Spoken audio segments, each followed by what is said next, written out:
What's up nerds, it's Zach the Goblin here. Warhammer 40k is such an amazingly interesting universe, but it has so much lore, you might be stuck on where to even start. A lot of people will want to start with the Horus Heresy, but with over 50 books, it might feel like a daunting task. That is where this series comes in. I will be explaining the plot of each Horus Heresy book. This is for people who want to get into the series, but don't have the time to invest to reading each and every book. People who are jumping around the series, but maybe want some added context, or even people who just want a quick refresher. If you like this video, don't forget to like and subscribe to see more books explained. Join our Discord if you would like information on how to join our monthly giveaway, and let me know your favorite Horus Heresy book down in the comments below. Without further ado, this is the Horus Heresy Explained Quickly, Book 1, Horus Rising. I was there, he would say afterwards, until afterwards became a time quite devoid of laughter. I was there the day Horus slew the Emperor. It was a delicious conceit, and his comrades would chuckle at the sheer tension of it. The book starts with main character Garviel Loken telling the story of when the 63rd expedition of the Great Crusade usurped the false emperor on the planet designated 6319. Now, for anybody that knows how the Horus Heresy ends, you could say that's some major foreshadowing for the future far beyond this book in particular. At this point in time, the Great Crusade has been going on for about 200 years. We pick up right after a Lunar Wolves captain, Hastur Serjanus, was killed when he was sent to meet the false emperor. And boy are the people upset. For a character that we never actually meet, oh boy is this guy gassed up. Here's a little taste. Sejanus was the commander's favorite, not as proud or irascible as Abaddon, nor as ruthless as Sagittary, nor even as solid and venerable as Agaton Cruz. Sejanus was the perfect captain, tempered evenly in all respects, a warrior and a diplomat in equal measure. Sejanus's martial record, second only to Abaddon's, was easily forgotten when in company with the man himself. A beautiful man, Loken would say, building his tale, a beautiful man adored by all. No finer figure in Mark IV plate than Hastur Serjanus. That he is remembered and his deeds celebrated, even amongst us, speaks of Sejanus's qualities. The noblest hero of the Great Crusade. That was how Loken would describe him to eager listeners. In future times, he will be recalled with such fondness that men will name their sons after him. So yeah, you could say that people liked this guy, and nobody was happy that he was killed. Loken and his men were selected as part of the Spear Tip, sent to assault the false emperor's palace. So as they are battling their way to the emperor's throne room, you are introduced to some other important characters, such as Tarek Torgotten, who is the captain of the Lunar Wolves' second company, who's kind of like the Joker of the group, Horus Aximand, also known as Little Horus because he resembles the Primarch so much that he kind of just looks like a little version of him. Also, he's the captain of the Lunar Wolves' 5th company, captain of the 1st company, Ezekiel Abaddon, and if you know about 40k, you know that he becomes quite important to the setting. Loken and Abaddon make a friendly little bet to see who can make it to the Emperor's throne room first. Loken actually makes it there first, followed closely by Callus Ekadon, who is a squad captain in Abaddon's 1st company. So they're kind of sitting there grilling the false emperor, right? And he's saying that I will only surrender if your leader, Horus Lupercal, comes down here and accepts my surrender himself. And like alarm bells are going off in Loken's head because he's like, something's not right here, something's not right. He realizes this isn't actually the false emperor, this is a trap. So he starts striding up to the throne saying, oh, is the actual false emperor here? Is he invisible? Then the throne started trembling and broadcasting a shockwave of force, blowing most of the soldiers out of the tower, with Loken and Ekadon being able to grab onto something to keep themselves from flying away. And in that moment, Horus Lupercal teleports in and makes his appearance. The god was a true giant, as large again to any Astartes warrior as an Astartes was to a normal man. His armor was white gold, like the sunlight at dawn, the work of master artificers. Many symbols covered its surfaces, the chief of which was the motif of a single staring eye fashioned across the breastplate. Robes of white cloth fluttered out behind the terrible, haloed figure. Above the breastplate, the face was bare, grimacing, perfect in every dimension and detail, suffused in radiance. So beautiful. So very beautiful. For a moment, the god stood there, unflinching, beset by the gale of force, but unmoving, facing it down. Then he raised the storm bolter in his right hand and fired it into the tumult. One shot. The echo of the detonation rolled around the tower. There was a choking scream, half lost in the uproar, and then the uproar itself stilled abruptly. The wall of force died away. The hurricane faded. Splinters of glass tinkled as they rained down onto the platform. No longer impelled, Ekadon crashed down against the blown-out sill of the window frame. His grip was secure. He clawed his way back inside and got to his feet. "My lord!" he exclaimed, and dropped to one knee, his head bowed. With the pressure lapsed, Loken found he could no longer support himself. Hands grappling, he began to slide back over the lip where he had been hanging. He couldn't get any purchase on the gleaming onyx. He slipped off the edge. A strong hand grabbed him around the wrist and hauled him up onto the platform. Loken rolled over, shaking. He looked back across the ring at the golden throne. It was a smoking ruin. Its secret mechanisms exploded from within. Amidst the twisted, ruptured plates and broken workings, a smoldering corpse sat upright, teeth grinning from a blackened skull. Charred, skeletal arms still braced along the throne's coiled rests. "So will I deal with all tyrants and deceivers?" rumbled a deep voice. Loken looked up at the god standing over him. "Lupercal," he murmured. The god smiled. "Not so formal. Please, Captain," whispered Horus. We cut to Loken meeting up with Remembrancer Mercedes Olatin. Actually, a lot of the story is being told to her after the fact by Loken. At this point, we get a little glimpse into how Astartes actually look through human eyes. When she comes up to him, he's cleaning his armor, and he's basically naked except for like a loincloth. Because you have to remember, Astartes are these like big, massive super soldiers, right? They have additional organs inside of them, and the rib cage has been fused together into a solid bone, so they don't even have like normal rib cages, right? So when she comes up, she's reflecting on how inhuman he looks, but to be fair, she's kind of down with it, and she's thinking he was actually kind of handsome and sighed inwardly at the splendor of his physique. Now, the first meeting doesn't actually go that well because there is very much a disconnect. Because Astartes don't really feel emotions the way that normal people do, and he's kind of annoyed that he has to talk to this Remembrancer because he doesn't really want to at this point. And she ends this conversation kind of upsetting him by not referring to Horus as War Master Horus, and he's seen as like kind of a disrespect. So not the best start to this relationship, but it does improve throughout the course of this and subsequent books. Fast forward to Loken training in the training halls,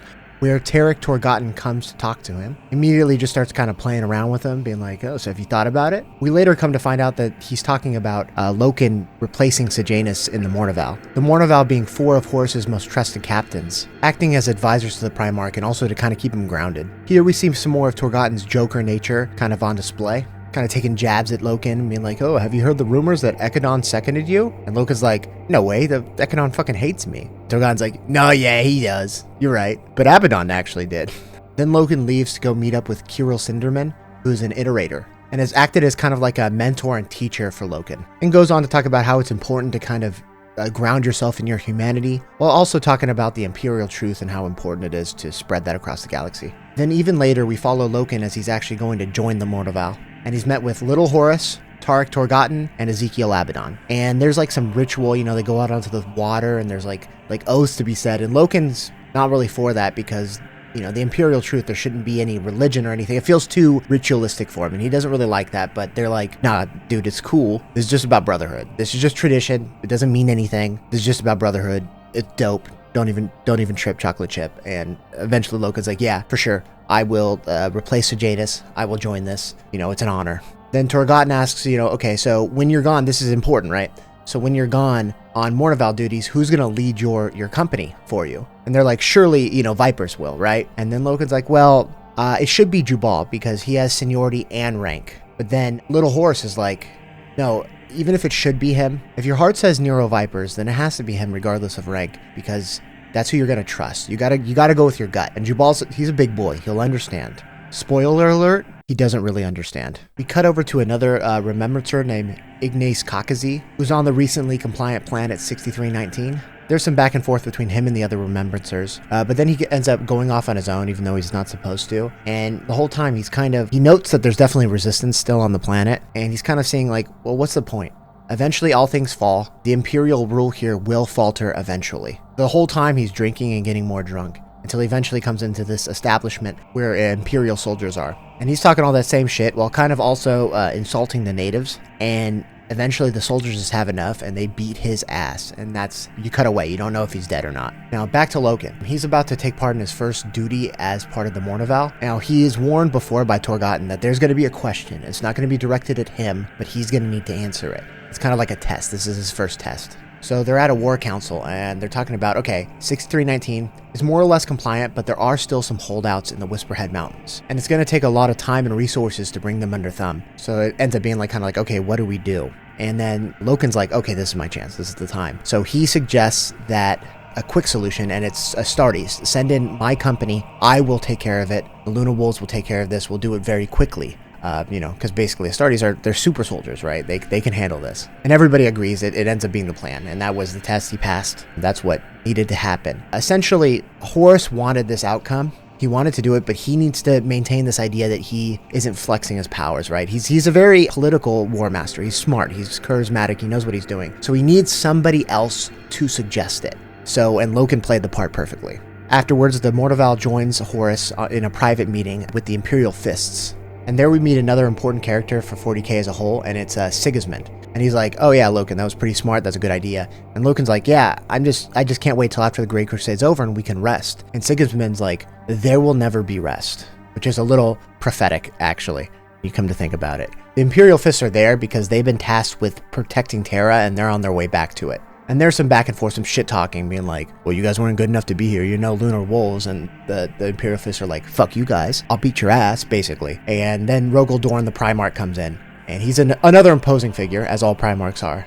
And he takes Loken aside and he's like, hey, that was smart. I actually also recommended you for this position because of your humanity, Loken. You are actually very grounded in humanity as far as Astartes go. And I think that that's important for Horus. He needs that. He needs somebody like you to say no, because he has Abaddon, for example, who's always ready to fight and will always choose the violent route when that's not always the right choice. So he needs somebody like you to be the naysayer, to be the one that says no, the voice of reason, kind of. And Loken is honored and basically says, I'll do my best. So we cut forward to the Astartes landing in the Whisperhead Mountains for their assault. And while they're landing, there's an issue with the Vox, and all they can hear is this whispering. And it says, Samus. That's the only name you'll hear. Samus. It means the end and the death. Samus. I am Samus. Samus is all around you. Samus is the man beside you. Samus will gnaw on your bones. Look out. Samus is here. It's pretty ominous, to say the least. But, Loken's very grounded. He's like, no, this is a trick. They're trying to scare you. Just fucking ignore it, right? So they're battling through, and the rebels stand no chance. Their bullets just pink off the Astartes power armor. They are getting slaughtered. Loken lets Jubal have an important mission to kind of show that, hey, I know I didn't choose you to be my second in command, but you're still, you're valued. You still have honor. I still honor you, kind of thing. And the battles coalesce into them reaching this altar place. And this is where Jubal's squad was sent away to. And he comes, and a bunch of Astartes are dead. And it turns out that Jubal killed them because he's being possessed by Samus, actually. And he turns into this horrible warp monster, and he is fucking shit up. At the same time, there were some remembrancers that were allowed to go to the Whisperheads, but they were kept separate. And the notable ones being Kirill Cinderman and Euphrates Keeler. And Euphrates Keeler breaks off and wants to actually see the battle because they're not being shown it. Kirill Cinderman following. They end up coming across the demon-possessed Jubal, and they just about almost died to this monster, but Neuroviperus and Garvio Loken end up saving them at the last second. And everybody involved in this is fucked up mentally afterwards. We'll get to Kirill Cinderman later, but Euphrates Keeler is basically staying away from everybody. She has PTSD, essentially, and her whole, grasp on reality is kind of shaken because, demons aren't real, but what they saw wasn't an alien. They know that. And Loken has a lot of guilt because after talking with Abaddon and Horus, he learns, the basics of what the warp is, at least to the understanding of those around him at the time. That Jubal's unrest at not being chosen actually gave the demon a pathway into his soul. So Loken kind of blames himself for that happening. So he not only blames Jubal being possessed and then having to kill him, but also all the men that Jubal killed. He blames all that on himself. So everybody's a little messed up, and they're all kind of contemplating what they knew and what they think they know. So after all of that, there's a distress call from a planet aptly named Murder, where the Blood Angels are asking for assistance. And Horus loves Sanguinius, so he's going to come to his brother's men's aid, obviously. Now this part cuts back and forth between the Emperor's Children and the Luna Wolves, but for the sake of cohesion, I'm going to talk about the Emperor's Children first, and then what the Luna Wolves are doing, instead of going back and forth like the book. So the Emperor's Children get to the distress beacon first, and Commander Eidolon, who we don't like, I'm just going to tell you that now, decides that, hey, I want all the glory. I'm not going to wait for the Luna Wolves. We're just going to go down and save that shit first. So they do, and immediately it is going bad.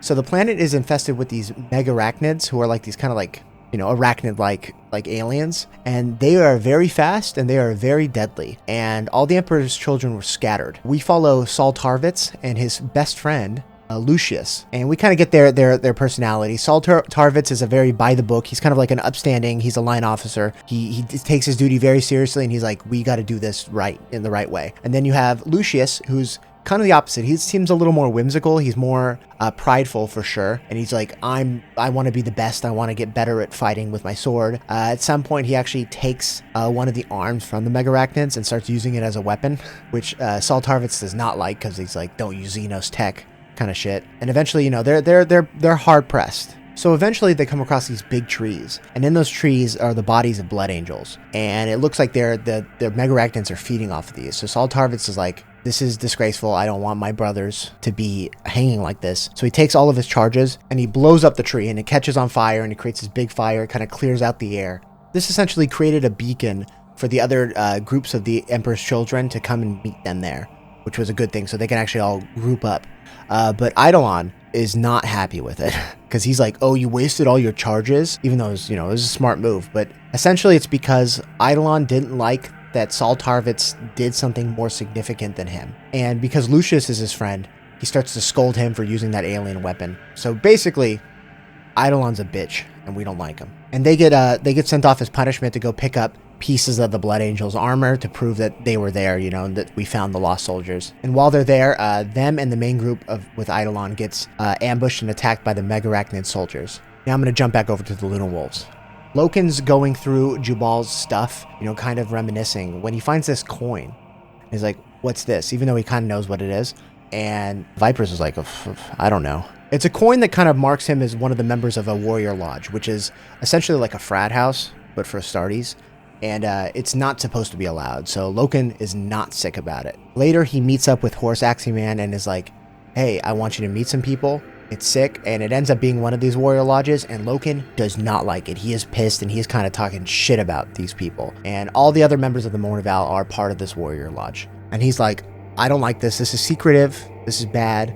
This is against the rules. I don't think this is cool. But the whole time, Aximan's like, no, you don't understand. This is actually really sick. This is where brothers can come to be equal. There's no rank here. We're all equal. It's an open forum for discussion and all that. And basically it ends up with Loken being like, okay, I think this is whack, but I'm not going to rat you guys out about this. I don't think I'm going to join. He's kind of unsure. But I'm going to let bygones be bygones. I'm not going to judge you guys for it. I just don't know if this is right for me. Then he goes to talk to Kirill Cinderman, and my boy Kirill Cinderman is crashing out. He is disheveled. He's been reading things. He's been reading up on demons and shit. Loken then goes to see Euphrates Keeler, who's not doing well and is a recluse, and she basically breaks down in front of him. She has PTSD too. And then finally he goes and talks to Mercedes Olatin, and she wasn't there, so he kind of tells her what happened, and she's horrified. But then she asks Loken to do a favor, to pull some strings and get Ignace Caucasus out of jail, because when the soldiers beat his ass, they didn't kill him. He's still alive, albeit barely, but he doesn't deserve it. He made a mistake. Will you please sponsor him to get him out? Which Loken does. During this, the Lunar Wolves finally reach Murder, and they go down to help the Emperor's children, with Tarek Torgotten leading the charge. And he immediately takes a liking to Saul Tarvitz, while also taking an immediate dislike to Commander Eidolon. So they end up getting everything under control, and there's a war there that lasts for a couple months while they beat the Megarachnids. During that time, Saul Tarvitz becomes great friends with the Lunar Wolves because he's a good boy, and Horus and everybody kind of talk shit to Eidolon and makes him feel like a piece of shit, like he is, and like they should, to be honest, because he is.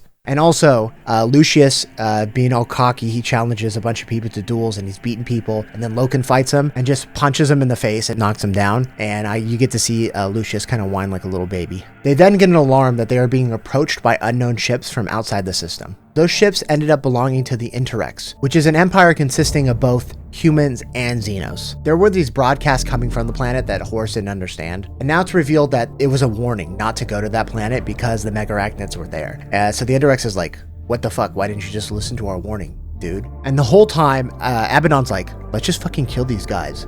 They're hanging out with Xenos, they're bad people, let's fuck them up. But Horus wants to try peace first, and he's like, hey, we can learn things from these people, and these Xenos aren't actually that bad. Let's find out what they're about. So they enter prolonged negotiations with the Interrex, and this just makes Abaddon pissed. And they end up having a big argument with Abaddon storming away, which leaves Horus with Little Horus and Loken.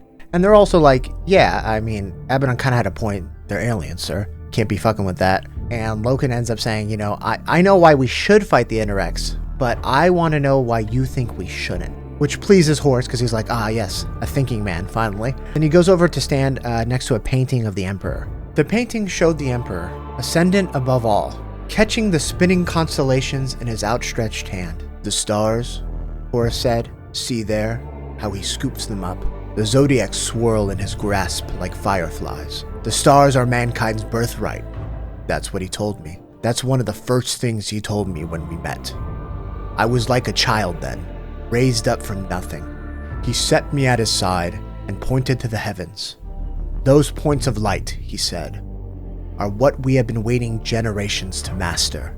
Imagine, Horus, everyone a human culture. Everyone a realm of beauty and magnificence, free from strife, free from war, free from bloodshed and the tyrannous oppression of alien overlords. Make no mistake, he said, they will be ours. This shows that Horus agrees, and that ultimately humanity will unite the stars underneath their banner. But if he can do it without bloodshed and without strife and war, he will make every effort to do so. This fast forwards to Horus has a reception at the dignitary's home, and Loken's there, and he's talking to one of the Interrex guards, and they're kind of having a heart-to-heart. They were like, the Interrex guard's like, you know, honestly, you're not that bad. We thought maybe you guys were working with chaos, and, you know, we didn't want that. That's dangerous. And Loken's like, the fuck is chaos? What are you talking about? So then the guard explains to him what chaos is and how they're bad and how we've mastered it. We have no temptation to that for that, but it can ruin empires. It can bring down man. But, you know, I don't think we have to worry about that anymore with you guys. I think you guys are good. But bad timing. Just then, an alarm is going off. Apparently somebody stole a demon sword from their museum. And obviously, the Luna Wolves are being blamed for this. So there's this big battle. It's an all-out war. It's shitty. Loken's like, no, I didn't do it. We didn't do it, I swear. There must be some mistake. But the Interrex people are hearing none of this. So they end up battling their way off the planet, and Horus is pissed. You know, he is like, he's like, I tried for peace. He is heartbroken. He's like, well, now there will be no peace. It cuts forward to Loken explaining what happened to Mercedes Aladdin. She's like, what was taken? And Loken's like, a weapon, I guess. We didn't take it though. You know, I don't know what they're on about, basically. We took nothing, and the killing was for nothing. The remainder of the book is setting up the subsequent books. With a couple weeks later, Horus saying that upon reflection, he had reconsidered the importance of defining his role as War Master, and that henceforth the Luna Wolves would be known as the Sons of Horus. And it goes over to what some of the other characters like Choral, Slenderman, Ignis, Caucasus are doing. And then more importantly, it cuts to Euphrates Keeler. In her private room, Euphrates Keeler knelt by her secret shrine and thanked her god, the Emperor of Mankind, in the simple terms of the Lectitio Divinitatis, praising him for giving strong and honorable men to protect them, sons of Horus all, which is, you know, foreshadowing on so many levels, but it's also like the start of Euphrates Keeler's journey into Emperor worship, which will be quite important in future books. And finally, we are shown a scene in the belly of the ship. By the light of a single candle, he held the strange blade up and watched how the glow coruscated off its edge. The blade was rippled along its length, gray like naped flint, and caught the light with a glitter like diamond. A fine thing, a beautiful thing, a cosmos-changing thing. He could feel the promise within its breathing, the promise and the curse. Slowly, Erebus lowered the anatheme, placed it in its casket, and closed the lid. Yeah, Erebus stole it, and he's not a character I've mentioned in this video because he only shows up a couple times. But yeah, he did in fact steal that demon sword, so all of that was started because of him. Book 2, False Gods. So this story starts with Petronella Vivar. She's on her way to the Vengeful Spirit to petition Horus to be his personal remembrancer. She's sitting there thinking about all the other Primarchs, and I'm like, yeah, they're all cool and all, but Horus, man. Horus is the War Master. He stands above all the others. Then she starts to think about the other remembrancers, Choral, Slenderman, Ignis, Caucasus, and Euphrates Keeler. And she's sitting there thinking like, yeah, they're all cool and all, but like, I'd be way better. And that's when our bodyguard Maggard comes in, and he's going to be important for the story later. But he's basically an indentured servant, and he has his vocal cords cut out so he can't actually talk. So he's just basically entirely devoted to protecting Petronella Vivar. Next, it cuts to the Vengeful Spirit, and we're following Jonah Arukin. And through him, we are introduced to what a Titan is. In this case, being the Imperator Titan, the Dies Irae. Titans are essentially these big-ass mechs. They're way bigger than everything. They dwarf everything on the battlefield. They're just these god engines of destruction. However big you're thinking, they're probably bigger. The Dies Irae, for example, was stated at being about 43 meters tall, so about 130 feet. For reference, it's said that a typical Gundam is only about 18 meters tall, which is roughly the height of a 6-story building. Then you see some back and forth between him and some soldiers, as well as him and another crew member, Titus Cassar. Cassar being a follower of the Lectitio Divinitatis, which again will be important later, and in later books. We then actually jump a little bit forward in time to Mercedes Olatin watching Loken in the sparring cages. And as usual, she's thirsting a little bit. She might not want to admit it, but she definitely is. I'm going to read you a little passage from this section of the book. Loken wiped the sweat from his face and upper body as he made his way to his personal arming chamber. Mercedes followed him and, as usual, could not help but admire the sheer physical perfection of his enhanced physique. The ancient tribes of the Olympian hegemony were said to have called such specimens of physical perfection Adonian, and the word fit Loken like a masterfully crafted suit of Mark IV plate. Almost without thinking, Mercedes blink-clicked the image of his body. "You're staring," said Loken without turning. Momentarily flustered, she said, "Sorry, I didn't mean..." "I'm teasing. I don't mind. If I am to be remembered, I'd like it to be when I was at my peak, rather than a toothless old man drooling into my gruel." "I didn't realize Astartes aged," she said, regaining her composure. Loken shrugged, picking up a carved Rembrandt and a polishing cloth. "I don't know if we do either. None of us have ever lived long enough to find out." And then Mercedes kind of goes on to philosophize about how melancholic it should be, because they're effectively immortal, and how it kind of detaches them from humanity, all of that. But then Abaddon comes in, and his only goal right now seems to be to just be a dick. He notices that during his training, Loken gets cut, so he just comes in talking shit to Loken, being like, so why are you such a pussy? Maybe if you hung out with warriors instead of remembrancers, you'd be better and you wouldn't get cut. We then get a scene between Malachurst, Horus's equerry, and Horus himself. In this, we start to actually see some of Horus's personality flaws and cracks in his armor, so to speak. After the debacle with the Interrex in the last book, his confidence is a little shaken. Malachurst asking, "Yo, are you good?" And Horus being like, "Honestly, dog, I don't even know anymore." Malachurst came there because he had a message that Petronella Vivar was petitioning to be Horus's remembrancer. And Horus eventually says, "Loki, I definitely deserve to be remembered, so I will hear her out." So fast forward, the Sons of Horus have been called to a war council on a previously made compliant world of Davin. And at this war council, Horus is given a speech, and he's like, "Yo, dudes, we did it. It's pretty sick. Davin's compliant. Basically, the Empire's great." But during that, ArhPriest comes in. Again, we fucking hate this guy.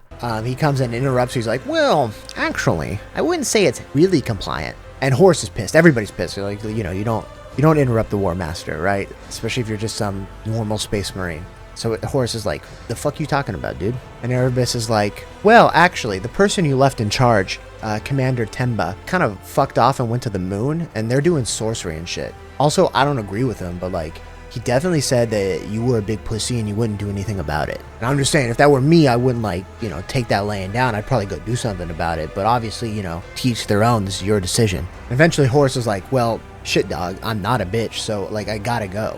So, hey, let's go. We're gonna go to the moon and take care of this." While this is going on, before this council, Garviel Loken had Ignace Kakasi watch ArhPriest because he doesn't trust him, and he's like, "Hey, watch him, see if anything's fishy is going on." And at the beginning, he actually saw Abaddon hand something over to ArhPriest. So after the council, Ignace and Loken meet up, and Ignace is like, "Yo, ArhPriest, he's whack. He was definitely lying. Or at the very least, he wasn't telling the whole truth." And Loken's like, "What do you mean?" And he's like, "Think about it. Most people can barely even look Horus in the eye without forgetting what they were going to say. He is way too much of a Chad for somebody to talk shit about him like that. So I sincerely doubt that Commander Temba actually did that." And also, what ArhPriest was doing was obviously like a performance. Like, he came in and interrupted right at the perfect time for maximum drama. It was almost like he was goading Horus into going to the moon. It's like he wants Horus to go to Davin's moon for an ulterior motive. And at this moment, as always, they're interrupted by Abaddon, and he's here again to be kind of a dick. And he's like, yo, ArhPriest is my guy? The fuck? Who do you think you're talking about? And there's a little back and forth, and Abaddon's turning to go to leave. But before he can actually leave, Ignace says, hey, Abaddon, can I ask you something? And Abaddon's like, no. Ignace, being a little bit of a chat in this moment, asks anyways. He's like, so what's that silver coin you gave ArhPriest? And Abaddon just immediately gets pissed, and Loken's like, oh shit, get out of here. So Ignace gets the fuck out of there, and Loken kind of holds Abaddon back, because Abaddon would have killed him. And he's like, yo, so what the fuck was that silver coin? Is it the lodge? And Abaddon's like, I can't say. Which basically means, like, it's definitely the lodge. Like, that's kind of like their code word, mean like if it's talked about at the lodge, it stays there. They have to say they can't say. So he's basically confirming, yes, it's about the lodge. And he's like, what, you guys bringing in other people from the other legions into this? I thought this was our shit. And Abaddon's like, well, no, you misunderstand. We didn't bring ArhPriest into the lodge. ArhPriest was the one who initially brought the lodges to us. So it was his idea to begin with. And Loken's just like, oh, fuck, that can't be good, can it? We then go over to Petronella Vivar's meeting with Horus. And she's like trying to convince him. And he's like, well, why do I need you, basically? And they go back and forth. And she kind of shows spunk. She kind of shows a little defiance to Horus. And he's like, yo, actually, I like that. And he's like, you know what? I do deserve to be remembered. I am pretty sick. So actually, you can be my personal remembrancer. It's a deal. So they finally get to Davin's moon, and they go to land, and it is gross and stinky. It's basically a swamp, like a putrid swamp. Everything's kind of decayed and gross. Last they heard, it was supposed to be a forest. So obviously, something bad happened here. So they're trudging through the swamp, and as they're going, they notice, wait a minute, there's like a bunch of corpses here. And a lot of them seem to be the rogue commander's men, actually. So what's going on here? Uh-oh, zombies. They all spring to life and they start attacking them with their rotted corpses. They start dragging Space Marines under the waters. None of the Space Marines, none of them, the Sons of Horus, have seen anything like this. So they're like, what's going on here? It's chaos. It's chaos. There's a thick fog. It's messing with Vox channels. So there's, it's basically a horror scene. They're just like, we don't even know how to kill these things. They just keep on getting back up. They're zombies, effectively. So like, what do we do? We got to group up. During all of this, Petronella Vivar was told that she couldn't go to the moon, but she didn't listen to anybody, so she took her own personal craft down there, and during it, she gets shot down. So she crashes down into the swamp, and it immediately just gets surrounded by plague zombies. But lucky for her, she has her bodyguard, Maggard, and he holds him off, and he has a sword, and when he is hitting the plague zombies with his sword, they actually stay dead, which isn't happening across all the other battles. Because the crash created a fire, it actually acted as a beacon for the Sons of Horus. Horus and his men then grouping up there. Horus noticed what happened. He's like, wait, this normal human, Maggard, held off all these plague zombies by himself? He's like, damn, this white boy's sick. What's your name? And of course, Maggard can't speak. Vivar's kind of like, well, he can't say his name. And he's like, Horus like, what, he doesn't know Gothic? The fuck? She's like, no, he literally can't speak. We cut out his vocal cords, and Horus obviously isn't down for that. He's like, that's kind of whack. But he's like, hey, you are a true warrior. You're kind of a badass. Respect, dog. And Maggard drops to his knees, tears in his eyes, because he's getting praise from the fucking War Master. So this is like a big deal, obviously. So then the Sons of Horus continue on and end up finding Temba's crashed ship. And Horus is like, okay, I guess we gotta go in there, obviously. We gotta kill this guy. Loken and Torgotten, you guys keep your squads out here, cover the rear. And Loken and Torgotten's like, what the fuck? This kind of doesn't seem like what we should do. We should be there with him, but we're gonna follow orders, so that's fine. So then Horus and his men enter the ship, and there's like this big crash, like things start falling apart. Horus gets separated from everybody, but he ends up making his way to the command center, where Yugen Temba actually already killed some of his men. And Horus is like, yo dog, it's time. We're fighting. So they start fighting. Yugen Temba's like, you left me behind. I can't believe you. He felt slighted that the Great Crusade went on without him, and he was left to govern this world. Even though he was a soldier, he didn't feel like this is what he was good for. And they're fighting, and Horus notices that he's moving a lot better than a normal human should. And that is because he's wielding the Anathane. which is the demon sword that ArhPriest stole from the Interrex at the end of the last book. And this thing corrupted him bad. He's a big mass of rotten flesh, surrounded by flies, wearing the tattered remains of his uniform. So they're fighting, and Horus is able to get the death blow, but not before he was given a really gnarly wound by the Anathame. Right before Yugen Tenba died, he finally kind of reverts back to his normal self, and he's horrified that he was able to be corrupted by chaos. He's like, oh shit, what have I done? And him and Horus kind of have like a heart-to-heart, and he dies in Horus's arms. And Horus is distraught because they were friends once upon a time. So Horus gets out of the ship and meets up with his men, and they're like, oh shit, you got wounded pretty bad, and it's still bleeding. That shouldn't be happening, right? And Horus is like, nah, I'm good. But Horus was most notably not good, and he collapses, and everybody's horrified because they have never seen this before. He's essentially like a god figure. They've never seen him that badly wounded where he passed out in front of them, in front of his Mornaval, a bunch of his Space Marines, and Petronella Vivar. And here's a little excerpt. Puzzled, she looked up in time to see the War Master's eyes roll back into their sockets and his legs buckle beneath him. She screamed, reaching out with her hands towards him, knowing that she was powerless to help him, but needing to try to prevent his fall. Like a slow-moving avalanche or a mountain toppling, the War Master collapsed. The memo quill scratched at the data slate, and she wept as she read the words there. I was there the day that Horus fell. So they rush him back to the Vengeful Spirit, and the Mornaval's like freaking out because they're like, yo, our Gene Father might be dying. We don't know what's going on. We've never seen a Primarch in a state like this. We didn't even know if this was possible. And news actually goes out ahead of them. So when they get to the Vengeful Spirit in the embarkation deck, there's a bunch of people there, and they're freaking out because they're like, oh my god, they're all there to mourn a little bit because they're like, we all love Horus the War Master. We need to see what's going on because we care. So the crew's like hovering around, and the Mornaval's trying to get through the crowd to get Horus to the apothecaries. And they just can't get through, and people aren't moving because they want to know what's going on. So the Astartes do what Astartes do best, and they start hitting and beating the shit out of people along the way. And these people are just normal people, so they're not just hitting and knocking them down or breaking a couple bones. They're killing a good amount of these people, and they're trampling them and massacring them to get their War Master to the apothecaries. And this is something that's definitely going to come back and bite them in the ass later. And the apothecary is doing everything that he can to keep Horus alive, but just like him, he has no idea. Primarchs are literally built different than even Astartes. Like, they have different organs and stuff. He's like, I don't really know what I'm doing. Really, only the Emperor himself would know. So Horus is in and out of consciousness, and at this point he calls for his remembrancer, Petronella Vivar, and he starts to give her his valediction. And basically he's like, honestly, being War Master was too much for me. I promised my father no mistakes. Obviously, I haven't fulfilled on that. He talks about how Gilliman and the Lion would laugh at him and say, like, you know, he can never read the hearts of men, and that they were right. You know, he couldn't, he's obviously made mistakes, and that, you know, honestly, somebody else should have been War Master, probably Sanguinius. He's the best of all of us, you know, and he's just kind of expressing doubts about his own place in the universe,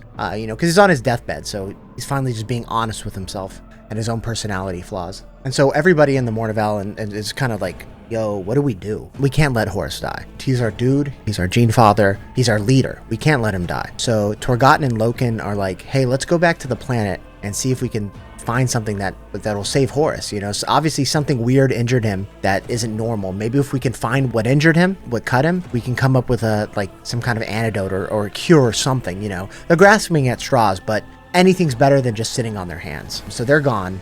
And then about the same time, ArhPriest comes around, of course, and he meets with the Lodge and the rest of the Mornaval, so Little Horus and Abaddon. And he's like, so, you know, what if we do this? And he's like, I know a way, you know. It isn't necessarily up to code, but, you know, you want to save your Gene Father, right? You want to save the War Master. Let's do a little bit of sorcery. You know, just hear me out. You know, maybe that's a good idea. But obviously, if you don't want to save him, that's on you guys. You know, I'm not saying you have to do this, but this really is the only way.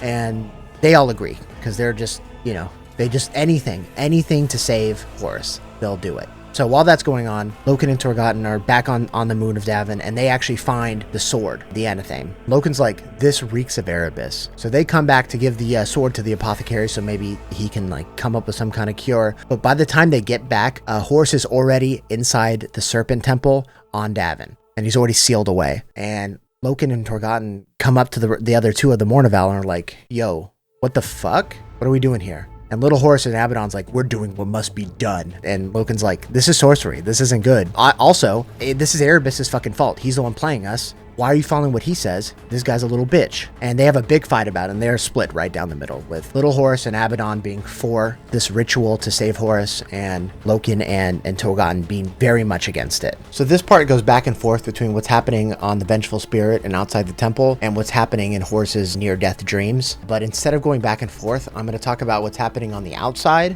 and then at the end of this part, I'll talk about Horus's dreams in one go, just for clarity and consistency, so I'm not jumping back and forth. So on the Vengeful Spirit, Loken wants to find out more about this house, this Temple of the Serpent. So he goes and he finds Choral Cinderman, who's been in the archives this whole time. And Choral just starts yapping, right? He's like, no, yeah, there's this, like, serpent means, it's like this word in this old language, yada, yada, yada. And he's just like, yeah, it's like connected to chaos. And Loken's like, oh, fuck, serpent cults are connected to chaos. And in the last book, if you remember, he had a run with chaos. He still doesn't quite know, like, what chaos really is, but he knows it's not good. He's like, ooh, shit, this isn't good. You know, whatever's going to happen, whether or not it saves the War Master, you know, we don't really want to be messing with chaos, so this isn't ideal. Elsewhere, the massacre on the embarkation deck is having some downstream effects, and Ignace Caucasus is talking mad shit through his poetry, being like, yo, the Astartes are kind of actually bad. They're not even really human. And this sentiment isn't exactly unique. It is shared with a lot of the human populace after what happened, with Hector Varvarus, who is a commander of the Imperial Army contingent attached to the 63rd Expedition, actually calling for justice and, like, punishment of the Astartes who took part in the massacre. And really across the board, everything's kind of in a bad place right now. Euphrates Keeler is attacked on Davin by soldiers because of her commitment to the Lictitio Divinitatis, because Emperor worship is still a big no-no. But luckily she is saved by Tarek Torgotten, who brings her to Choral Cinderman to kind of watch over her. And so she gets to Choral Cinderman, and he's like translating this book. It happens to be the Book of Lorgar, who's another Primarch, who's already actually fallen to chaos, but it doesn't really get into that in this book. So while translating it, the words on the book kind of change, and they're able to read it, but they're like, we shouldn't be able to read this. And they can't stop. So they keep on going, and lo and behold, summons a demon. And they're being chased by this thing. They're like, oh fuck, oh shit, oh fuck, oh shit. Ultimately, Euphrates Keeler stops and grabs her pendant. It's a silver eagle, the symbol of the Emperor, and holds it out in front of her and channels the Emperor's power through it and banishes the demon with holy flames, which then cements Euphrates Keeler as being a living saint, and ultimately leads to more worshippers of the Lictitio Divinitatis and Emperor worship as a whole. Okay, so I saved it for this part, but in part 2, we're introduced to Magnus the Red and his favorite son, Azek Ahriman. And this is like fresh off the Council of Nicaea. That could be its own video, so I'm not going to go too heavy into it here, and they don't really talk about it in the book. But essentially, Magnus the Red is the Primarch of the Thousand Sons. They are heavy-duty psychers. They kind of were going too far into the warp, so the Emperor had this council to kind of say, hey, should we even allow this shit? Ultimately, they said no, so Magnus was just sanctioned. But he's kind of like, I don't really care, I gotta save Horus, because he kind of sees the future a little bit, so he knows what's gonna happen. So he's like, I gotta stop this from happening, basically. So he's gonna project himself into Horus's dreams to dissuade him from turning to chaos. So Horus's dream takes up a couple chapters, but I'm really gonna give you the cliff notes here. Essentially, Erebus and Magnus are both in his dreams, both trying to pull him over to one side. Magnus trying to keep him on the rightful path, Erebus trying to convince him to join with chaos. Erebus taking the form of Pastor Sejanus. So he has shown a bunch of things. He's actually shown the future, like the real future of what it's like in actual 40k. And it's showing that like everybody worships the Emperor and only half the Primarchs are remembered, Horus notably being absent. And he's like, I'm the War Master of the Great Crusade. Why did everybody forget about me? And Erebus is like, well, it's because the Emperor actually wants to make himself a god. He's going to betray you. He doesn't actually care about you. He's going to betray you, and so are half of your brothers. The irony here is this is the future that happens because Horus joined the Emperor. But Erebus frames it as, hey, you got to stop the Emperor or else this will happen. So it's kind of a little trick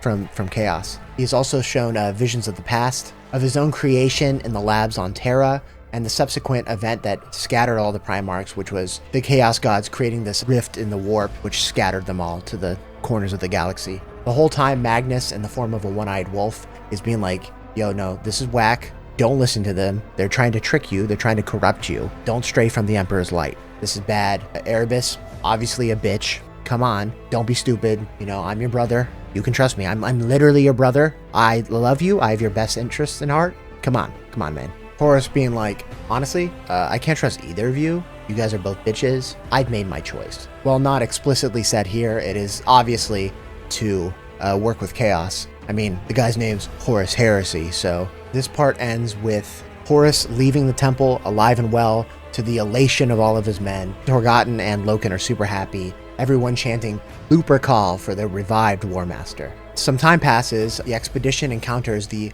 Arhpriest technocracy, and notably, unlike the Interrex, Horus doesn't really try to go for a peaceful solution this time. He is a changed man. Horus secretly has a meeting with the Mechanicum's adept Regulus, and he's like, hey, we're gonna kill them all, and I'm gonna give you guys these valuable STCs. You guys are gonna support me, right? Whenever I rebel. That'd be pretty sick if you did. And Regulus is like, yo, STCs? You know, we're horny for this technology. Of course we're gonna support you. Later, the Lodge summons Tarek Torgotten to lay out a plan to have Loken executed to appease Hector Varvarus, who is still lobbying for justice for the victims. And Torgotten's like, fuck no, I'm not gonna do that. Garviel Loken's my boy. I'm not gonna do some whack shit like that. So they continue to fight the Arhpriest technocracy, and they're actually joined by Angron and the World Eaters, who, to very much just oversimplify them as a legion, they're just murder hobos. With this campaign dragging on for another 9 months, during which some Emperor's children come to visit, including Fabius Bile,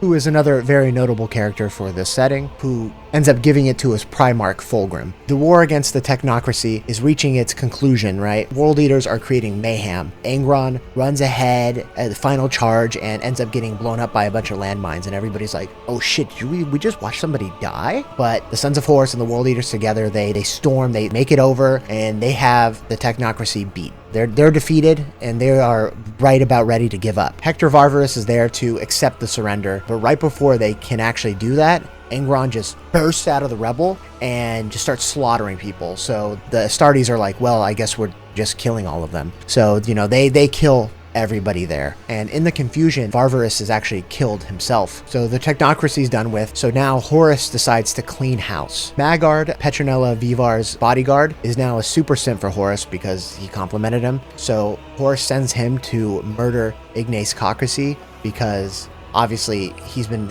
talking mad shit with his poetry, and Horus can't have any dissenters. And Horus himself goes and visits Petronella Vivar and murders her because on his deathbed, if you remember, he gave his valediction, and he needs to make sure that none of that ever sees the light of day. Loken and Torgotten find out about all this, and they're like, okay, I really don't believe Ignace Cocracy killed himself. And also, Varvarus was definitely killed by a bolter, so he wasn't killed by the technocracy. Somebody on our side killed him, obviously because he was a naysayer, and he was very vocal against Horus. He was a dissenter, so he was killed. So they're both like, we gotta stop all this bullshit at any cost. Even if it kills us in our fighting death, we need to uphold the honor of the Luna Wolves. At the end of the book, there's a secret meeting with Horus and half the Mornival and some of the Warrior Lodge. And he's like, okay, fuck the Emperor. We're gonna run shit now. And we're gonna take out everybody who stands against us. Basically mask off. He's evil now, surprise. And they talk about all the plans they have, where he's like, okay, don't worry,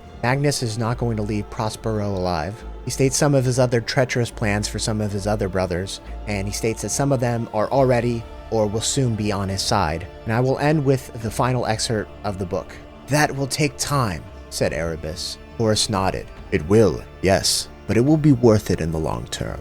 In the meantime, I have dispatched mobilization orders to those legions I do not believe we can sway. The Ultramarines will muster at Calth to be attacked by Cor Pharaon of the Wordbearers, and the Blood Angels have been sent to the Cygnus cluster, where Sanguinius shall be mired in blood. Then we make a swift, decisive stroke on Terra. That still leaves other legions, said Regulus. I know, answered Horus. But I have a plan that will remove them as a threat to us once and for all. I will lure them into a trap from which none will escape. I will set the Emperor's Imperium ablaze, and from the ashes will arise a new master of mankind. And where will you set this trap? Asked Malagurst. Place not far from here, said Horus. The Istvan system. And this will be continued in Book 3, A Galaxy in Flames. Book 3, Galaxy in Flames, by Ben Counter. "I was there," said Titus Caesar, his wavering voice barely reaching the back of the chamber. "I was there the day that Horus turned his face from the Emperor." This book starts with Titus Caesar giving a sermon to the congregation of the Lectitio Divinitatis. Titus Caesar being a Moderati Primus of the battle titan, the Dies Irae. As a quick aside, I really like that this book starts with a callback to the first book with the same kind of "I was there." But in the first book, it was Garviel Loken saying, "I was there. I was there the day Horus slew the Emperor." And I really like that because these first 3 books were meant to be kind of read like back to back, whereas the other Horus Heresy books you can kind of jump around. These 3 books were meant to be together. So I think with starting this book in a similar way, it kind of puts a nice little end cap on the trilogy. So after the previous book, Horus has completely fallen to chaos, and only a few of the Primarchs know about it, those being Angron of the World Eaters, Mortarion of the Death Guard, and Fulgrim of the Emperor's Children. I'm pretty sure Lorgar and the Word Bearers also know, but I don't remember it being explicitly stated in this book, nor do they play a super prominent role. The book drops hints of other events that are happening in the galaxy that will later be expanded upon in future books that are happening concurrently with this one. Here's a little excerpt as an example. "And my brother Primarchs? What news from them?" asked Horus. "We have been unable to confirm contact with the blessed Sanguinius," replied Ingmei Sing. "And Leman Russ has sent no word of his campaign against the Thousand Suns." Horus laughed, a harsh chthonic bark, and said, "That doesn't surprise me. The wolf has his head, and he'll not easily be distracted from teaching Magnus a lesson." These little teasers, taking place in their own books, that will eventually get their own videos. So the fleet is heading to the Istvan system, more specifically Istvan 3, to quash a rebellion against the Imperium. Garviel Loken meets up with Kirill Cinderman and Mercediolatin, and Kirill Cinderman basically being like, "Look, Loken, the War Master is definitely killing off people that oppose him." And Loken's like, "Yeah, it definitely seems that way." And Cinderman's like,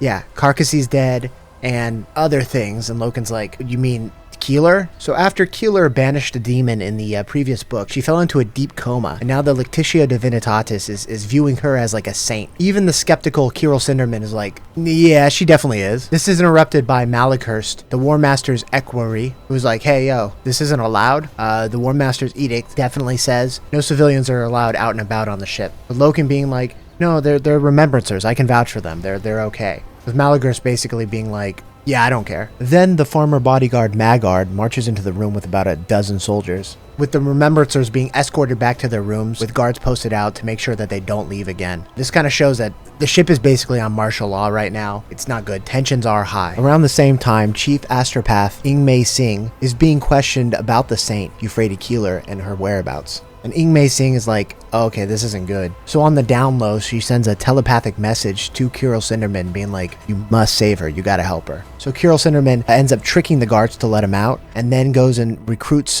Titus Caesar, who goes and recruits another Moderati, Jonah Arukin, who reluctantly agrees to help. So they go to get the sleeping Euphrates Keeler to take her someplace to hide her because they're assuming that she's going to be killed off next. And as they get to a room, lo and behold, they were right. They see Magard coming down the hallway. They're trying to escape him. They try and fail to shoot him. So Magard approaches, firing his pistol at them. And they're like, "Oh, we're dead." But then they weren't dead. The bullets almost being frozen right in front of where they were fired. They look over and Euphrates had awakened, eyes wide with terror, with her hand extended in front of her. Another miracle. So they got the hell out of there and hid Euphrates Keeler, who had fallen back into a coma, with loyal members of the Lectitio Divinitatis. While Loken and Torgotten are waiting for the War Master's conclave, they are talking about all the shady stuff that's going on, but then they happen to chance upon Karn of the World Eaters, who are also here for the conclave. And they're going back and forth, but then Karn kind of shines a spotlight on, while all the legions do things differently, they share many similarities in that they're all warriors. Here is a little excerpt. "The War Master believes it is important. So I see. But all legions do things differently," laughed Karn, clapping Loken on his shoulder guard, "as one honest man to another. Your own legion has as many detractors as admirers. Too damn superior, the lot of you." "The War Master has high standards,"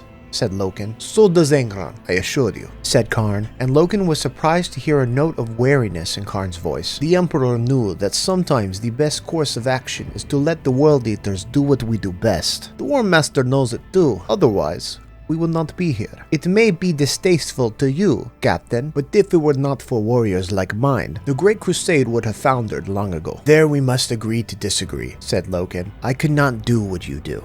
Karn shook his head. You are a warrior of the Astartes, Captain. If you had to kill every living thing in a city to ensure victory, you would do it. We must always be prepared to go farther than our enemy. All the legions know it. The World Eaters just preach it openly. So at the council, Horus greets Angron of the World Eaters, Mortarion of the Death Guard, and then Captain Eidolon is standing in for Fulgrim of the Emperor's Children. So they discuss everybody's different roles for the taking of the Choral City on Ishvan III. With Eidolon at one point trying to scold Angron, who, if you know anything about Angron, that's kind of a dumb thing to do, with Angron snapping at him, basically being like, hey, you little bitch, if you talk to me again without my permission, I swear I will kill you where you stand. You are not an equal to us. Even like Horus afterwards is like, okay, enough, Angron. But like Eidolon, he's right. You are low-key a bitch. After the council, Horus has a secret meeting with Erebus of the Word-Bearers and Regulus of the Mechanicum. Horus found out that Ingmei Sing betrayed him, so they're there to sacrifice her to Chaos to kind of seal the pact between Horus and the forces of Chaos. With Horus saying, if you give me the power to do what I need to do on Ishvan, then I will pledge myself to your cause. Down on Ishvan Extremis, the Death Guard and the Emperor's Children are fighting to capture what they believe is a comm station, but what is actually a temple. We follow best boy Saul Tarvitz of the Emperor's Children fight against the forces of the Ishvanians, who are commanded by a Warsinger, which is a Chaos Psyker who attacks using the power of really bad singing. Tarvitz makes his way to the top alongside Eidolon and Lucius and sees one of his old friends, an important character, Captain Nathaniel Garro of the Death Guard.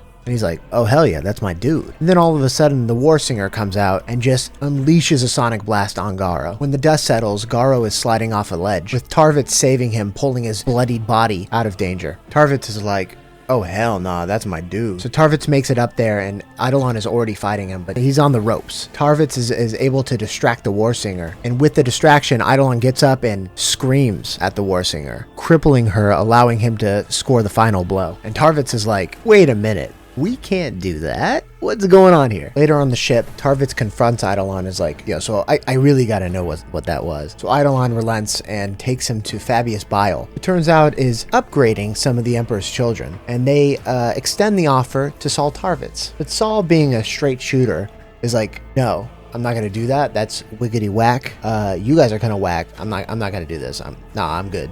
And they let Saul leave under the condition that he doesn't speak about this to anyone, which he agrees to. Later, Saul Tarvitz is wandering around and he finds himself near the Hall of Rites and sees Rylanor, an ancient dreadnought. Rylanor being like, why aren't you with your soldiers? And Saul's like, it's because I wanted to speak with you. I wish to take the vacant spot of Eidolon's senior staff officer aboard the ship. When Saul realized that Eidolon wasn't going to be part of the assault force, he's like, I gotta find a way to keep an eye on him because something is up. This is all weird. Rylanor, also knowing something is up, agrees and says he'll make sure that happens, and Rylanor himself will take Tarvitz's spot in the attack force, with Tarvitz suddenly certain that Rylanor wanted him to stay on the ship. So as he watches the ancient dreadnought leave, he wonders if he'll ever see him again. Part 2 starts off with everybody fighting in the Choral City. Lucius is leading a group of Emperor's Children to attack the Presenter's Palace, going after the rebel governor Vardis Prahl, Garviel Loken and Nero Vipus, crashing into the city via drop pods, the World Eaters led by Captain Erlin, unexpectedly being dropped in the midst of a bunch of civilians who start attacking them, so they have to kill all these civilians. We then cut back to the Emperor's Children's ship, the Andronius, where Saul Tarvitz is kind of sneaking around. He's feeling kind of suspicious because he can tell that the ship is moving, but the only reason that it should be moving is to move into position for an orbital bombardment. But Saul's like, that can't be right because we have a lot of people down there. We can't just bomb the planet. All of our guys will die. So he travels down to where the guns are kept, and he notices that they're all being armed with warheads. A Mechanicum adept sees him and comes up and is like, hey, what you doing here? Is everything good? And Tarvitz is like, oh yeah, no, definitely. I'm just here to make sure everything's proceeding normally. And the adept's like, oh hell yeah, no, definitely. All the bombardment cannons are loaded with air-bursting warheads loaded with virus bombs, as specified in our order of battle. And Tarvitz is like, virus bombs? Shit, that's not good. The adept's like, yo, you good? Tarvitz like, no, yeah, definitely. Yeah, carry on.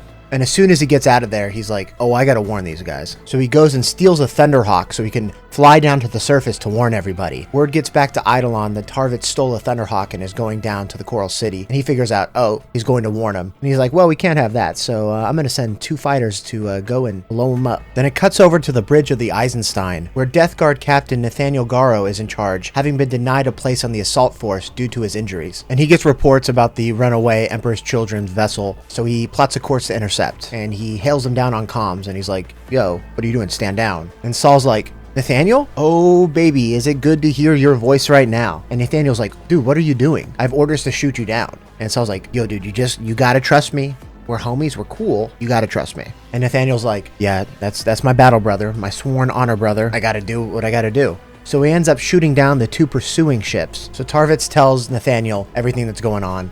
And Nathaniel's like, damn, that is heavy. I gotta do something. I gotta go. I'm gonna leave and warn the Emperor. I'm gonna try to sneak out of here with my ship and get out of here. Back on Horus's warship, the Vengeful Spirit, Euphrates Keeler wakes up in horror, realizing the betrayal that's about to occur. So she tells Choral Cinderman that he needs to tell everybody. So he gives this big, impassioned speech that is spread throughout the Vox channels that the War Master has betrayed the Emperor. And then Malagurst hears this and he's like, Horus, you gotta hear this. This isn't good. And Horus is like, damn, you right? This should have been taken care of already. Well, I guess we just gotta kill all of the Remembrancers now. So back on the surface, everybody's still fighting. The Sons of Horus are still having issues linking back up due to their drop pods kind of being scattered. Lucius finally makes it to the palace and ends up killing the governor. And that gives him a sick battle boner because this guy is really just horny for fighting. Saul Tarvitz lands in his Thunderhawk and he gets out and he's near the palace and he sees Lucius and he's like, yo, you'll never believe this, but we've been betrayed. Virus bombs may or may not be coming down to kill us all, and it's gonna be really shitty, so we gotta do something about this right now. Lucius being like, what? Fulgrim would never have me killed. I'm way too sick. I would have followed him into hell. And Tarvitz is just like, yeah, but I wouldn't have.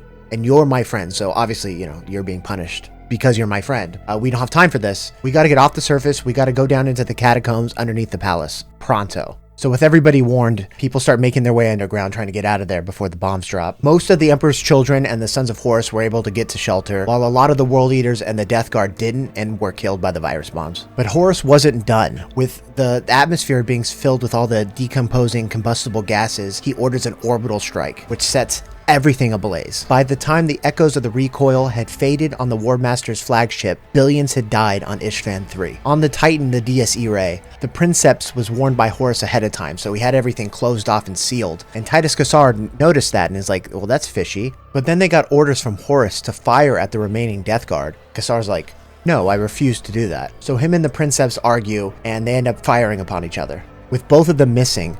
And Titus turning to Jonah Rukin, his friend, pleading for his help. With me or against me, Jonah, said Cassar levelly. The Emperor's faithful or his enemy, your choice. With Jonah choosing the enemy and killing his friend, Titus Cassar. While all of this is happening, back on the Vengeful Spirit, Horus has a little get-together for the Remembrancers to show them something. With Euphrates Keeler, Mercedes Olatin, and Choral Cinderman, all recognizing it for the trap that it is. And Horus shows them everything. The devastation of the virus bomb, followed by the further devastation of the orbital strike. With Horus just looking over being like, yeah, this is some sick shit, isn't it? With everybody being rightfully horrified. Finally, Euphrates Keeler being like, we gotta go. Her leading them over to an Astartes, Yakton Cruz. Cruz being an older Astarte who was around for a long time, people never really paid him much mind. He was called the half-herd, because people only half paid attention to him. But he was a friend of Loken, and Loken asked him to look after these Remembrancers for him. So they go up to him, and Kurz recognizes them and is like, oh, Loken actually told me to look out for you guys while he was gone. Euphrates then turns to him and says, you are half-heard no longer. You have an important task ahead of you. We need to get out of here. So they make their way to the embarkation deck to find a Thunderhawk. But as they approach, out steps Maggard. So him and Cruz start fighting, with Maggard getting the upper hand at first. Each of them scoring blows, but then they are locked in a struggle that it looks like Maggard's gonna win. But then Choral Cinderman just comes up and shoots Maggard, finally giving Cruz the upper hand, and he is able to finish off Maggard. So they fly away and are directed by Euphrates Keeler to the Eisenstein and Nathaniel Garo, which will be expanded upon in later books. Later on, Horus is pissed because once Angron found out that there are some loyalists still alive, he decides without any orders to take a bunch of World Eaters and go and purge them himself. Horus just being like, oh my god, he's so hard to deal with. Why would he do that? And everyone around him being like, well, he's a World Eater. What did you expect? So Horus is forced to support Angron and deploys Emperor's Children and Death Guard to back him up, but is ultimately still frustrated because this went from a single wipeout to a protracted ground war, which was not what he wanted. Angron and his soldiers seem to be specifically targeting the loyalist World Eaters on Ishvan 3. Saul Tarvitz, who is still with Captain Erlin's World Eaters, is ordered by the captain to get out of here. This isn't your fight. With Tarvitz being hesitant, saying, Emperor's children never run, and the captain's saying, they do from this, when all of a sudden, Angron enters the fray. He was a monster of legend, huge and terrible. The Primarch's hideous face was twisted in hatred, his huge chain axes battered and stained with decades of bloodshed. As the mighty Primarch landed, World Eaters dropped from their other gunships. Thousands of World Eaters loyal to the War Master followed their Primarch into the Coral City, accompanied by the war cries that echoed Angron's own bestial howl as he charged into his former brethren. Then cuts to Loken and Torgotten, seeing dropships land in the distance, knowing that Abaddon and little Horus Heresy will be coming for them, and they decide to link up with the Emperor's children under Saul Tarvitz. So it shoots forward a little bit in time, and turns out Tarvitz is actually sick as a leader, and he is organizing the troops, and they are repelling wave after wave of traitor attacks. Tarvitz just being like, we gotta buy time for Garo. We need to make sure that he has enough time to go and warn the Emperor. So Saul Tarvitz, who is just seen as a line officer, is finally given a chance to show his stuff. Lucius, on the other hand, is getting really jealous that Tarvitz is getting all of this glory, because he's like, it should be me, damn it. But he is distracting himself, being just super horny for battle, and eventually kills the Emperor's children chaplain, Charmosian. And with his resentment for Tarvitz growing, he actually, on the down low, takes the chaplain's helmet and sneaks away to contact Eidolon, telling him, hey, do I have a deal for you? Back on the Vengeful Spirit, Horus hears that the group of Remembrancers, along with Yaktan Cruz, got away and have boarded the Eisenstein. And Horus is like, damn, that's not good. Well, surely we captured them aboard the Eisenstein, right? And Malagurus is like, well, actually, they tried to escape. And Horus is like, well, okay, they tried. That means they didn't get away, right? And Malagurus is like, well, they got away, but they took a lot of damage, so I don't think they're going to be able to handle the warp travel, so I think it's okay. And Horus is like, ugh. So then Horus is like, well, we don't have a lot of time now. We got to get this over with before the Emperor hears about my treachery. Send down the Mournival, baby. So on the surface, Loken is talking with Tarvitz, and Tarvitz is like, oh yeah, I heard that, Abaddon and Aximan might be coming down here. And Loken's like, oh shit? So he finds out where they're going to be landing, and then he goes to find Torgotten, because we're like, okay, we got to take care of this. Mournival versus Mournival. Battle Royale, baby. There is a quick little scene at this time between Fulgrim and Horus, where Fulgrim just got back from failing to convert Ferrus Manus to their side. And Horus is pissed because he's like, without him, this isn't going to go well for us. I can't have him going against us. Fulgrim's like, well, what do you want me to do? Kill him? Horus is like, yeah, duh. We're kind of evil. What do you think? And Fulgrim's like, damn, you right, my bad. Which again, will be expanded upon in a different book. So Loken and Torgotten are battling their way through World Eaters, trying to get to where they know that Abaddon and Aximan are going to be. Then all of a sudden, Loken is attacked by none other than Karn himself. Karn, at this point, is a caricature of his former self. At this point, he has been implanted with the Butcher's nails, and the nails are biting. Karn, said Loken through gritted teeth, as the World Eater forced the chain axe's whirling teeth towards his face. This is not the man I knew. What have you become? As their eyes met, Loken saw Karn's soul and despaired. He saw the warrior, who had sworn oaths of brotherhood and pledged himself to the Crusade, as he himself had done. The warrior who had seen the terrors and tragedies of the Crusade as well as its victories. And he saw the dark madness that had swamped in that bloodshed, and betrayals yet to be enacted. I am the Eightfold Path, snapped Karn, his every words punctuated by a froth of blood. No! Shouted Loken, pushing the World Eater away. It doesn't have to be this way. It does, said Karn. There is no way off the path. We must always go further. The humanity drained from Karn's face, and Loken knew that the World Eater was truly gone, and that only in death would this battle end. And they have a desperate fight, with Karn gaining the upper hand, grinding Loken down into the mud. But Loken heard the rumble of an engine and the glare of floodlights out behind Karn's outline. Knowing what was coming, he pushed Karn up as far as he could, until he felt the huge impact as the Land Raider's dozer blade slammed into Karn, the sharpened prongs at its base punching through the World Eater's chest. Afterwards, Torgotten caught up with him, and he's like, yo, was that Karn? And Loken's like, yeah. Like, is he dead? Loken's like,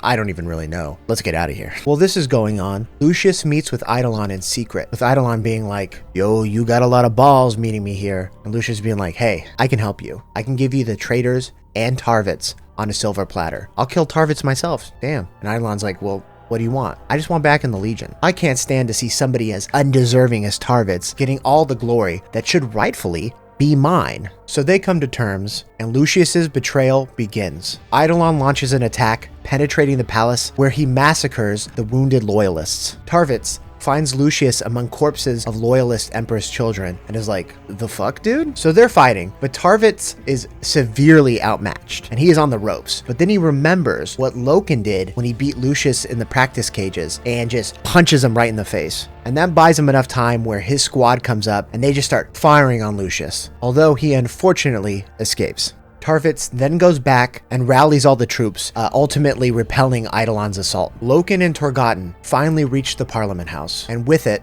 their destined fight against Abaddon and little Horus Aximand. They bust in with Loken condemning them as betrayers, and then they have some back and forth with both sides being positive that they are in the right. Once they all realize that they were at an impasse, Abaddon says, enough of this talking, and charges Loken, with Aximand and Torgotten squaring off against each other. Aximand having some obvious trepidation with having to battle his sworn brothers to the death, with Aximand even saying at one point, just like the practice cages, Tarek. No, said Torgotten, nothing like that. Things were a little less reserved on Abaddon's side, with him not even hesitating to try to kill Loken. Loken's only saving grace was that Terminator armor was huge. It made a man into a walking tank, but what it added in protection, it lost in speed, with Loken being able to outmaneuver him and striking at one of the cracked pillars supporting the ceiling, which tumbled down onto Abaddon, burying him in rubble. Loken turned around just in time to see Torgotten on his knees, blood raining from his body and his limbs shattered. He saw what would happen next, even as he screamed at his former brother to stay his hand. Even over the crash of rubble being displaced as Abaddon forced himself free of the collapsed statues, he heard Aximand's final words with a terrible clarity. I'm sorry, said Aximand, and the sword slashed down against Torgotten's neck. Loken dropping to his knees in horror at the sight of Torgotten's head parting from his shoulders. Loken was beyond himself with rage and sadness, and Abaddon's like, yo, this is my time, and crushed Loken's chest with his energized fist. But before he could deliver the death blow, the Parliament building exploded